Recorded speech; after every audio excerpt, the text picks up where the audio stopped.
Our next guest tonight on the Wise Guys is a pitcher for the Chicago Cubs, who this spring will begin his 7th season in professional baseball. The former BYU star went 16-1 as a Cougar before the Cubs picked him up in the 11th round of the 2016 draft.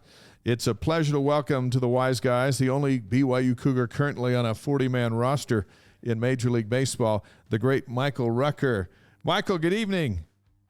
Hey, guys. How are you doing? Doing great. Hey, Michael, I don't know if you know this, but like Dave McCann's team is the Cubs and has been forever. Sure. He knows. And great times, but also even when they're awful, he is a diehard. And to have the lone Major League Baseball player on the Cubs for Dave is just it's a huge deal. Hey, I text him after he pitches. He's had a great season. It's fun to text him and get an answer back going, guys, this is from one of the Cubs right here, and you're never too old to be a kid around Major League Baseball. How much of the offseason do you need before you get the itch to get back? So I take about a month at least to just completely rest, not even think about baseball. I just need that after a 162 game season. It's super important to be able to just have that time to relax, spend time with family. But yeah, I mean, once Thanksgiving starts rolling around and spring's right around the corner, so it's time to start locking in, and it's kind of fun to follow the off season with all the hot stove stuff. And we got news earlier today about Cody Bellinger signing with the Cubs, so that's going to be exciting. Former MVP with us, and then just they had the MLB lottery draft tonight as well. Right. So it's kind of been a fun off season to follow and watch. Getting Bellinger, every pitcher on the pitching staff should be thrilled about that because that's more runs on the board for your offense. Right. Yeah, I mean, he can swing a good bat. He covers a lot of positions well. Center field, he's had experience first base too. So, I know that the Cubs are really excited. I'm really excited to have him on our team.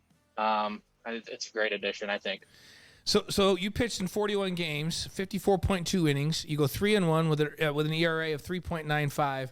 What's the last thing manager David Ross told you as you went into the offseason? What did he say he wanted to see out of you in the offseason? I remember the very last thing he said was actually, so we finished up in Cincinnati, and as we're getting on the plane, I'm headed back to my seat. You go by all the coaches that are sitting kind of in like the first class type seats, and they're like, "Attaboy, Ruck, way to get below a 4 for ERA." So it's kind of been a joke with me and a couple of teammates who over the last week of the season were like really trying to get our stats where we wanted it to be. And so when anybody asks what kind of ERA we had, I had a 3-something. Nice. It's kind of fun to joke about. But, we had a good meeting. Me, Dave Ross, our pitching coach, Tommy Hodavy, talked about just some of the things that I've done well, some of the growth that I've had over the course of this season compared to last, and then just kind of some of the things that, need to work on, polish up, just so I can, continue to be a regular counted on piece, for the Chicago Cubs. I like this stat. You had 50 strikeouts among the 54 innings and only allowed 8 home runs. Who was the furthest home run hit off of you? Who did it, and what pitch was it? I know who hit the hardest home run. Who's that? I think Rowdy Tellez got me pretty good. And when he gets you pretty good, is there a sound that a pitcher hears where you just know it's gone? Yeah, I didn't even turn around. I don't. Oh no. Yeah. No, it, and you can see him looking at it. Yeah, but no, I got him back the next 2 times I faced him. I'm pretty sure I punched him out. So nice. See, not that.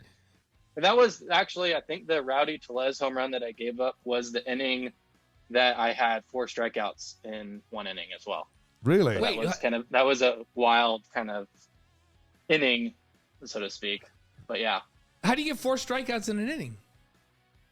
So if you on the 3rd strike, if it's dropped, like if a batter swings at it and the guy beats ball to first base, they're safe. They're safe. So I get a strikeout, but he's safe. Contreras couldn't catch the ball. So is that an error on the catcher? Is it No, it's a wild pitch because I threw a slider in the dirt. The guy swung at it, so it's kind of like an unwritten rule. If the ball hits the dirt first, the catcher really can't do that much about it. At least that's what the scorers say. So it's a wild pitch, but do you still get the strikeout? Yeah, statistically you get the strikeout, but it goes as a wild pitch. So let's say like if that guy's on first and he scores later on, like it's an earned run. So it's like kind of one of those weird, one of the many funny baseball rules that there after all of these years covering all these sports. That's news to me. Did you know that, Dave? Yeah. I didn't know you could get. I didn't know that you got credit for a strikeout on that. I thought it was just a wild pitch. 4 Ks in an inning doesn't happen very often. You should shout at Contreras to catch the ball back there. Exactly. Yeah, it was Jan Gomes. So it was. But I mean, I've worked well with all of our catchers. I love them. I mean, what are you going to do with a slider that's like, hitting right off the plate? But 4 strikeouts in an inning. That's cool. Pretty best. So Dave asked you. I don't know why he's thinking the negative thing. Like, who hit the furthest home run? Because it's interesting. What's your favorite strikeout of the year? Like, what was there a particular strikeout where you were like, that was money, and I'll remember that? Yeah, I would say probably like my most noteworthy strikeout is probably Paul Goldschmidt. So I came in, our starter was, he'd gone through like 4 innings. We're up on the Cardinals, 2-0. He was getting a little tired. Had runners on first and second. So I came in, I had to face Paul Goldschmidt, Nolan Arenado, and then I think it was Brandon Donovan was the third hole hitter. It was a lefty. But yeah, getting Goldschmidt, MVP right off the gate, right out of the bullpen, and then striking him out just to set the tone to get the rest of the 3 outs to our 2-run lead. That was pretty noteworthy for me. That's awesome. Cubs pitcher, former BYU Cougar Michael Rucker's on the Wise Guys tonight. So what's it like to stand on the mound at Wrigley Field, Dodger Stadium, or Yankee Stadium and throw against the best hitters in the world? Yeah, they're all like super unique venues. I always describe Wrigley Field to people as like a time capsule of baseball. Just to be able to see like the seats, they're not as like steep. They go farther back, like into the concourse. And then just to be able to like turn around, you see the ivy, the old school scoreboard in center field. That's just super iconic. It's an awesome place, like an awesome environment to be able to play baseball. Dodger Stadium, just the history of it and just how massive it is. And, when they get a full crowd and, somebody hits a home run, it's electric there. With their, 2 big market teams with fan bases that are really passionate about their teams. It's really fun to play there. And then Yankee Stadium is probably the most hostile of the 3 that you mentioned. But still a really like fun, just really cool place to play. And that was a place that I was really excited to be able to step on a mound and pitch there as well.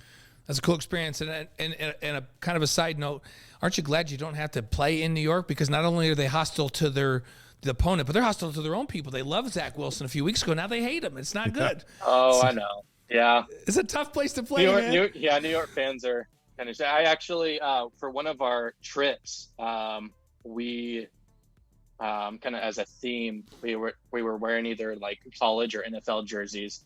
And I had a Zach Wilson BYU jersey that I wore. And, being earlier in the season, I think it was like right before he had his knee injury in the preseason. And it was at the New York Mets, actually. But they were, the clubhouse guys are like, oh, that's awesome. That's the best jersey that I've seen, blah, blah, blah. So yeah, I mean, it's unfortunate. I like Zach. I think he plays with a good swagger. Like he's always been fun and dynamic to watch. I've been a fan of his game and, liked watching him when he was at BYU for sure. He'll get it back. He'll yeah. get it stuff back. He'll get another opportunity. He will, and he'll get it back, and they'll love him again. That's just New York fan. I grew up in New York, so I can pick on them. Okay. They're tough fans. So I'm going to ask you about a Yankee. So Aaron Judge, he set the American League record with 63 home runs. Walk us through how you approached him when he came to bat. Yeah, so it's kind of fun. Like, so him and I actually have the same agent. We're both with PSI Sports, so it's kind of been fun. Tell him you want the same money. You want the same money he's about to get. Exactly. Yeah, so it's been a little bit fun, just kind of having maybe just a little bit more behind the scenes from, just kind of asking my agent like, how are things going with that? Or it's a little bit fun to follow. But I mean, Aaron Judge is by far just the largest human being that I've seen in a batter's box. Yeah, so it's very intimidating. And this past year, I was coming in after a starter that had given up 6 home runs to the Yankees. Yeah. And so, my first inning kind of got knocked around a little bit, got to the point where I'd already given up 1 run and I had bases loaded with 1 out and Aaron Judge at the plate. Oh, no. So perfect scenario. Yeah. Okay. Yeah, perfect scenario. Yankees fans are just like going wild. They're like, oh, he's, rooting for a grand slam, which I'm like, no, he's, the competitor in me is saying, no, not today. But, I think for the longest time, and I think still, like the one no on the scouting report is like, don't throw him fastballs up. He will crush a fastball up. That is his bread and butter. That is what he is going to annihilate. But sometimes your pitches are feeling all right, and that guy knows the same scouting report. So I decided, because I'm usually like a heavy spin guy, and thinking, bases loaded, he's not going to challenge me with the fastball. So I threw him first pitch fastball up out of the zone just by a little bit, got a swing and miss, and then just tried to get, because he has such big arms. Yeah. Just tried to jam him and hit a fly ball to right field, as he often will do, or try to, just with how short that porch is over in right field. Ended up getting a sac fly, but yeah, I mean, he's just able to cover so much of the plate, and just the year that he had this past year was incredible. So it'll be interesting to see exactly where he lands. Now we should note that after he did his thing, Giancarlo Stanton comes up. The week before, he was the All-Star Game MVP, and you struck him out. Yes. And you struck him out with your last 2 pitches he didn't even swing at. So you had that going for you. Yeah, no, it was kind of a thing that, just trying to rise the cage. I know that, our bullpen had pitched a lot the day before. We had a starter that was injured and got pulled out in the 3rd inning. They ended up playing 12 innings. So there wasn't really a whole lot of availability in the pen. So, I had to play that long man type role, pitch, 3 innings, cover that amount so that guys could get a little bit of extra rest in the bullpen. But yeah, I mean, when you have a plan and you execute, it's the best thing you can hope for. My favorite part about that, Michael, my favorite part about that whole story is you acknowledged to us that you understood the gravity of the situation. It's like, crap, 1 out, bases loaded, Aaron Judge is on the mound. I'm in Yankee Stadium, and everybody's expecting him to hit a grand slam. And you simply said, not today. I love that. Not today, Aaron Judge, and you can hit a sac fly to right field, and we're going to get out of this. I love that. You came at him with a fastball right against the scouting report. You challenged him with what he would not expect, which I love. I love that. You have to. It's the pitcher versus batter, just dichotomy, that battle is just like so intense. I think it's like one of the best things in sports is just, that like chess game between the pitcher and the hitter, and having the catcher's input as well. That anticipation of, what's going to happen pitch to pitch, and just this the strategy of it. I just love it. Love baseball for that. Well, we talked about Aaron Judge. Is there anyone else? Maybe it's him, but is there another hitter in baseball that commands the most respect from you when you face a bat? Or is there maybe somebody you haven't faced that you're just like, okay, that guy's the best hitter in baseball?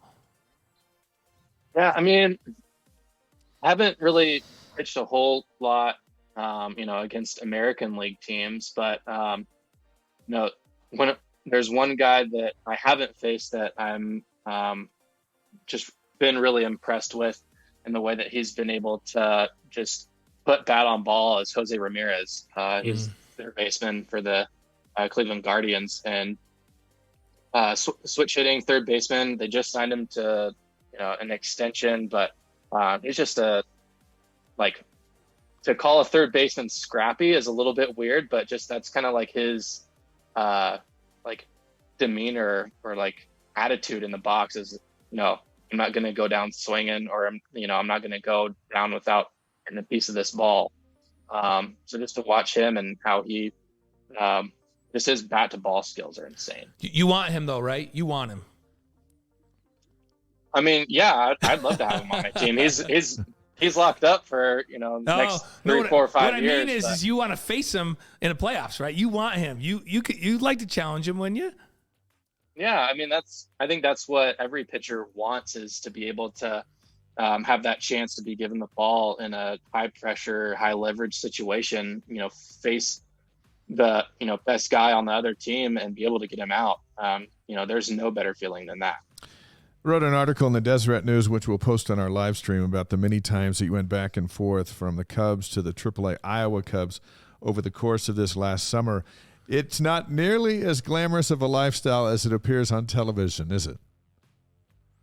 To shuttle back from AAA to the big leagues, yeah, it's hard. It's a hard pill to swallow, to be told that we like you, but we have this guy that thinks either playing better than you, or you need some more time to develop, or whatever the reason or case might be for going down. It's always a hard pill to swallow, but knowing that there is that opportunity to be able to prove myself, to continue to pitch and earn a call up. I was able to do that a couple times this year, and that's what it's all about. Everybody in AAA just trying to fight and get back. It's one thing to make it to the big leagues. It's another whole thing to stay. And so that's kind of been, it's challenging, I would say, as a relief pitcher, and just how much churn and turnover, just trying to keep arms fresh and all that. But just be able to have those opportunities and make them count, as a young pitcher like myself, that's awesome. That's awesome. Tough. Yeah. Well, former BYU pitcher Michael Rucker went 16-1 as a Cougar before being drafted by the Chicago Cubs. He's on the Wise Guys with us tonight. So, Michael, this road you're on started as a 10-year-old pitcher in the Bonnie Lake Summer Little League in Taps, Washington. Back then, you threw a curveball that no one could hit, and you're still throwing that curve, right? Yeah. No, it was. Yeah. I mean, from coach pitch and playing, Bonnie Lake Sumner Little League, which they actually had a chance to go to Williamsport this past year, represent the Northwest region. So that was kind of cool and fun to watch. But yeah, still throwing pretty much same curveball grip that I've been throwing since then. That's awesome. Yeah. It works for you. So in your arsenal of pitches, there's the curve, the fastball. What else? Slider and changeup. Slider and changeup. So if you were to face, and then I mix in a cutter too. That's kind of been a little bit of a newer pitch. If you were to face Blaine in the batter's box, oh yeah, here we go. How would you approach him with your pitches? Are you a righty or a lefty? I'm a righty. And he's a righty, and he talks a lot too. So he's probably talking at you before he gets into the batter's box. I'll be talking to you as I'm stepping. I'll talk to the catcher too. Well, I'll probably brush you a little bit inside, just let you know, send a message. Here's what that looks like, and then get you stepping off that plate maybe a little bit, and then just try to dot that outside corner. Throw a little slider off that fastball that I'm going to dot on the outside corner. hopefully get you in 3 pitches. Yeah, Three I think pitches. He would get me in 3. I can't hit anymore. What would Blaine have to do for you to just pelt him right in the back? To put it right in the middle of his back, what would he have to do? Throw it right at me. What would I have to say? I'd have to get a sign from the catcher. You know, there had to, like, you might have slid into, you know, Nico Horner at shortstop and tore his leg up or something the inning before or something. I don't know. And then I would get a message. So is that a thing where the catcher will signal to you that it's time to hit this guy? Well, I think that there's just kind of like a level of, I guess, like respect or understanding, you know, just with how the game is supposed to be played. Yeah. I would say, like, in terms of pitching inside, it's going to happen. People are going to get hit just because of the nature of it. But if you're going to pitch inside, you better execute it, or people, like, it's not fun getting hit by a 95-mile-an-hour fastball. No, I can't imagine. I've been hit as a pitcher standing in the batter's box by fastball in professional baseball, and that did not feel good. And I've also been hit by comebackers, and that does not feel good either. No. So I thought it was interesting, Blaine, that he said he was coming right inside to brush you back a little bit, right with the first pitch. Which I appreciate. I respect that a lot. So your fastball, that high inside fastball, what velocity is that coming at? Is that 95, 96? Yeah, so I'd say my average fastball this year is around 95. I've gotten it up to as high as 98 before. That's some smoke. That's some smoke coming right at you. Hey, you start your career at Gonzaga. You decide to transfer to BYU in 2014 because of a girl. Mm-hmm. That decision not only leads to your marriage to Sydney, a conversion to the Church of Jesus Christ of Latter-day Saints, but it also leads you to the Cubs after you go 16-1 over 2 seasons at BYU. What a decision to leave Spokane to come to BYU and look at all that's happened. Yeah, that was actually something that, you know, I had the chance to kind of like talk about a little bit with my family over kind of like Thanksgiving, just to like think back and reflect on just kind of how wild of a journey it's been for me. You know, just to go from Gonzaga, which, you know, was a good baseball school, but just kind of a little bit of an unhealthy situation, I guess you could say, for me in school. And, you know, BYU was definitely one that I was considering out of the gate, out of high school. And, you know, just basically after giving Gonzaga a year to kind of try it out, you know, realized that Gonzaga was not the place that I was going to spend, you know, the rest of my 4 years. And I wasn't going to be happy there for the rest of my four-year college time. So it was time to make the switch. And my girlfriend, who's now my wife, is there. There's a lot of things that made that decision a lot easier. Mike Littlewood, who's, you know, the coach at the time, you know, just being completely welcoming, giving me a chance to be able to pitch in high leverage situations, earn, well, in college baseball, most schools call it the Friday night starter is the one that pitches the first on weekend, but, you know, BYU, it's the Thursday night starter. So being able to be that Thursday night starter for the Cougs and just have that opportunity to be able to pitch in, you know, in the West Coast Conference and against, you know, in front of, you know, scouts to just get my name out there. I mean, it's to picture myself then and then look at where I'm at now. It's just a wild journey for sure. So did Sid know? Now you dated from high school on, but when you called and told her I'm coming to BYU, did she know pretty much, well, I guess we're going to be getting married at some point? Did she know that was going to happen as you packed up to come to Provo, even though you hadn't asked her yet? Or did she make you earn it? I mean, we had been pretty like serious in our, you know, relationship, even doing long distance. Like long distance is hard for anybody that's been in a long distance relationship. Like, I salute you. Like, I know what you're going through. It's super tough and difficult, but, you know, I knew that I had found the right woman in my life, you know, the right partner. And, you know, I was going to do what I could to make sure that was a, partnership that, that would last. And, part of that is, going to BYU. I think there was just so much going on at that time of my life. I wasn't even like thinking that. It was just like, okay, what do I have this hour, like this next hour or this next day? Now I kind of have a little bit of the luxury to plan ahead, but as a 19-year-old kid, just everything was just like right here, right now, not thinking about too much about the future. Obviously getting married is something that we'd both talked about, both wanted to do. But yeah, going to the same school, that just made it that much easier. Yeah, sure. So every time we hear the question, who elopes and gets married in Laie, Hawaii, Tempo, we just tell them, well, the Ruckers do that. and you did it August 20th, 2014, right? Yeah, we did.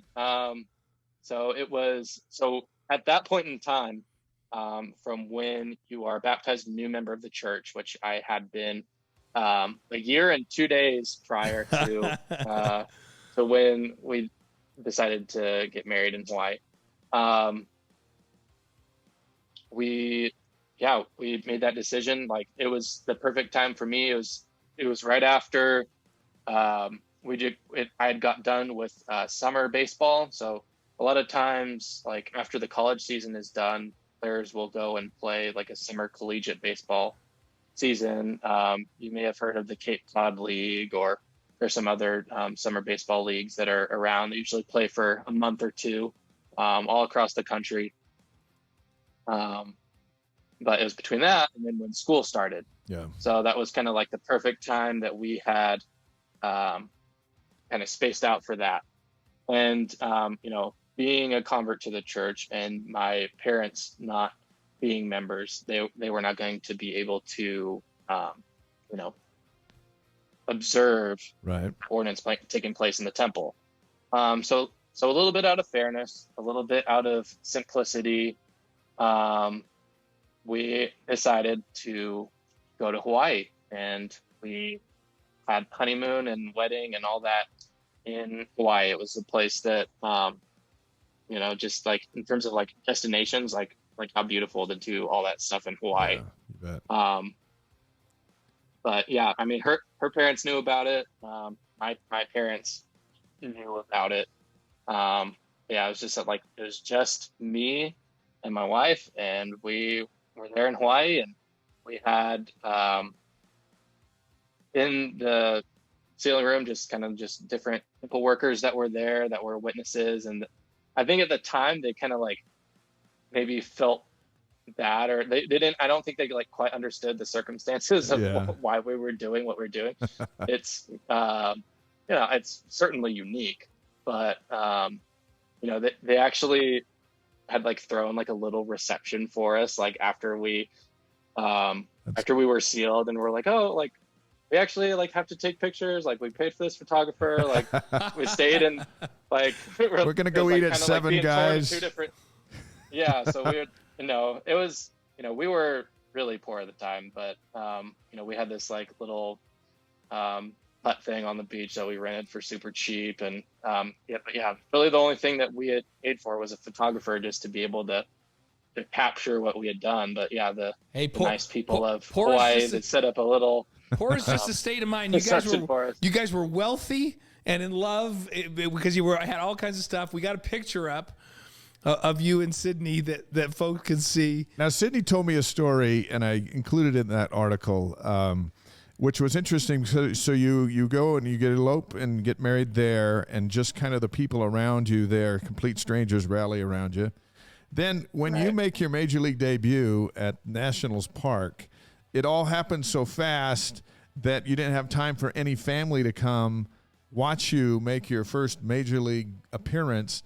And so Sid's up there sitting with the crowd, and she sees you walk out, and she starts crying. And then a guy from a few rows over goes, "Is that your husband down there?"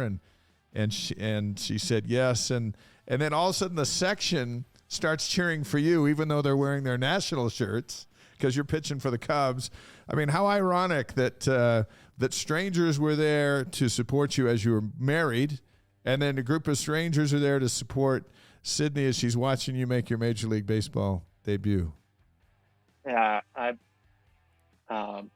it's really just, you perfectly painted that parallel, but just to have like a couple of the biggest moments in my life to, just the circumstances around it, like not being able to have family, like it's a bummer, but it happened. They're able to watch on TV. They've been to several games since. But yeah, just it kind of, I guess, puts a little bit more faith in humanity for me. Yeah. That there are, nice stranger, like random people that, before, moments before, had no idea who you are, but the next moment, they're rooting for you, cheering for you, wanting the best for you. I don't know, and I probably am not hoping to have too many strangers in the hospital room for the birth of my first child. No, don't even say that. We don't want to jinx that. But that'd probably be the next big life moment. But yeah. The fact that those two parallels are there, the uniqueness makes it memorable, and it's just cool. It really is cool that those two parallels. So, the thing I respect about Michael is that he made the right decision. His story's a lot like Kellen Moore's.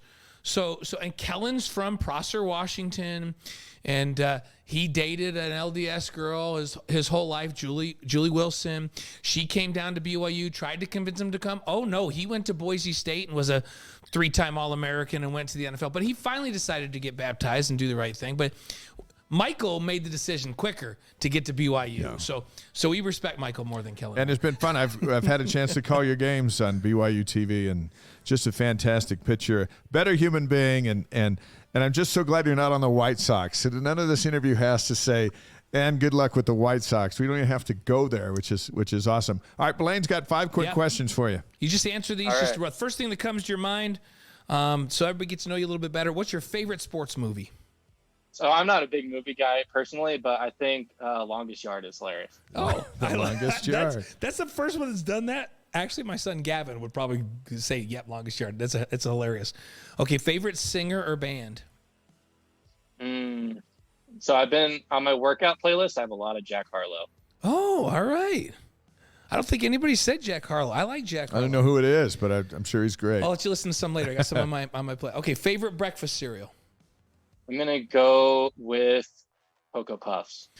Yes. See, so we're on a great streak. Just so you know, Michael, anybody that does like a healthy cereal, we just make fun of them. Because none of us, it's a good cereal. Doesn't have to be good for you. No, we want sugar cereal. We work out. We can eat whatever we want for breakfast. Yep. There you go. Glenn Kozlowski, one of the all-time great receivers, was on for BYU, also with the Chicago Bears. He was on. His was Captain Crunch. We respected that. We also respect Cocoa Puffs. Street cred went way up. So, favorite Major League Baseball batter to strike out?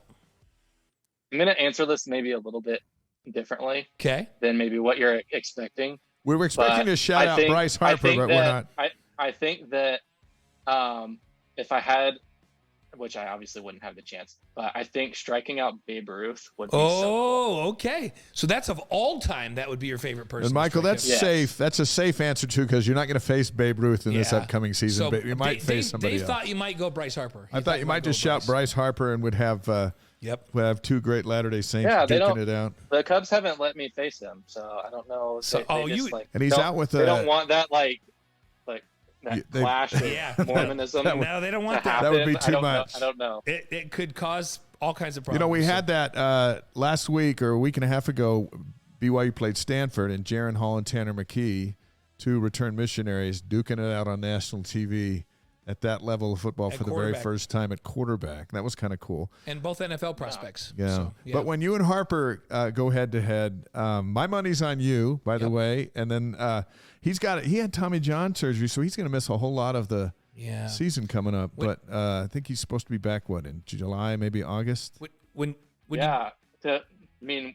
that being said, as a DH, he was awesome for them. So it was If you fun to watch if you them do through the ever get a playoffs. chance to face him, please just throw a high inside fastball like you were going to do to me, just to brush him back.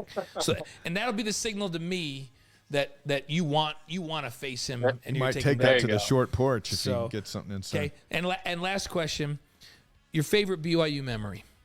And it doesn't have to be a baseball memory. It can be any memory of BYU, just your favorite memory of your time at BYU. Probably one of my more like memorable times is like the first time I ever stepped on BYU campus. Like it was just, I was actually at a camp, a baseball camp, and my dad was with me.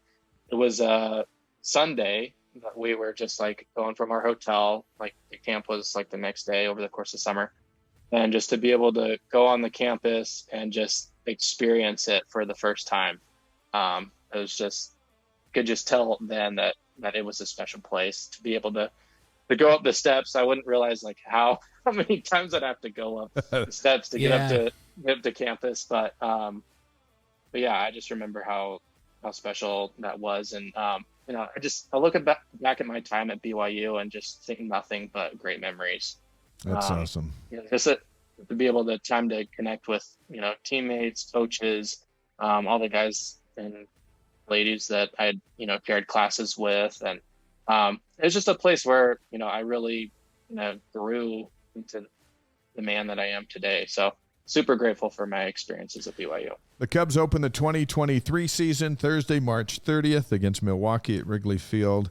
We hope to see you on the mound that day. Enjoy your break with Sydney. Best of luck with the coming season, but don't think about it yet. Just give yourself a few more weeks, and then you can start thinking about it. And we want you to commit to coming back on the show after your firstborn is born, whenever that occurs, because then your life will have been life will have been turned upside down, and we want to talk to you about that. I do not want to hear about any strangers in that room, please. So, thanks for coming on. Fingers crossed. No guarantees. But. Hey, say hi to Sydney and your family. Yeah, and absolutely. Thank you again for being with us. Thank you, guys. Thanks, Dave. Thanks, Blaine. You got it. The great Michael appreciate Rucker. you having me. You got it. Chicago Cubs pitcher. Pitched a lot this past season. He's going to pitch a lot more coming up because he goes in and he gets out. He usually comes in like the sixth inning, the seventh inning.